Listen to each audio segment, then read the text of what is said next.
പൂങ്കാവനത്തിൽ താമസിക്കുന്നോളെ പഞ്ചവർണ്ണ പൈങ്കിളിയിൽ പങ്കുറങ്കുള്ളോളെ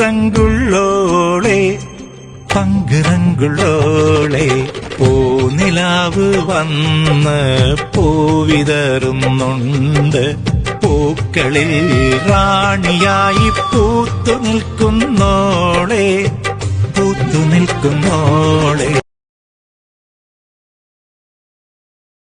ഞാൻ മരിച്ചുപോയ എന്നെ ഓർക്കുമോ? പ്രിയപ്പെട്ട നാരായണി, മരണത്തെ പറ്റി ഒന്നും പറയാൻ സാധ്യമല്ല. ആരെപ്പോ എങ്ങനെ മരിക്കുമെന്ന് ഈശ്വരന് മാത്രമേ അറിയൂ. ഞാനായിരിക്കും ആദ്യം മരിക്കുന്നത്. അല്ല, ഞാനായിരിക്കും. എന്നെ ഓർക്കുമോ? ഓർക്കും. എങ്ങനെ? എന്റെ ദൈവമേ, അങ്ങ് എന്നെ എങ്ങനെ ഓർക്കും? അങ്ങ് എന്നെ കണ്ടിട്ടില്ല, തൊട്ടിട്ടില്ല, എങ്ങനെ ഓർക്കും? നാരായണിയുടെ അടയാളം ഈ ഭൂഗോളത്തിൽ എങ്ങുണ്ട്.